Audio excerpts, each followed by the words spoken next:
തൻ്റെ 56-ാമത്തെ വയസ്സിൽ ലോകം ഉപേക്ഷിച്ചു പോകേണ്ടി വന്ന ആപ്പിൾ കമ്പനിയുടെ സ്ഥാപകനും സിഇഒയുമായ സ്റ്റീവ് ജോബ്സ് അവസാനം എഴുതിയ കുറിപ്പ് ഇങ്ങനെയായിരുന്നു: ഞാൻ കച്ചവട സാമ്രാജ്യത്തിൽ വിജയത്തിൻ്റെ കൊടുമുടി കയറി.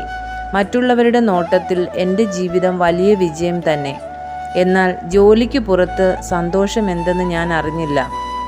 ആത്യന്തികമായി സമ്പത്ത് ആർജിക്കുക എന്നത് എൻ്റെ ജീവിതത്തിൻ്റെ ഭാഗമായി മാറി. ഇപ്പോൾ ഈ ആശുപത്രിയിലെ മരണക്കിടക്കയിൽ കിടന്നുകൊണ്ട് എൻ്റെ മൊത്തം ജീവിതത്തെ പുനർവിചിന്തനം ചെയ്യുമ്പോൾ ഞാൻ മനസ്സിലാക്കുന്നു, ഞാൻ അഭിമാനിച്ചിരുന്ന എൻ്റെ സമ്പത്തും അംഗീകാരങ്ങളുമെല്ലാം മങ്ങിപ്പോയിരിക്കുന്നു. അതെല്ലാം ആസന്നമായ മൃത്യുവിൻ്റെ മുന്നിൽ അപ്രസക്തമായിരിക്കുന്നു. വാഹനം ഓടിക്കാൻ ഒരു ഡ്രൈവറെയോ പണമുണ്ടാക്കാൻ ആരെയെങ്കിലുമോ നിങ്ങൾക്ക് നിയമിക്കാൻ സാധിക്കും.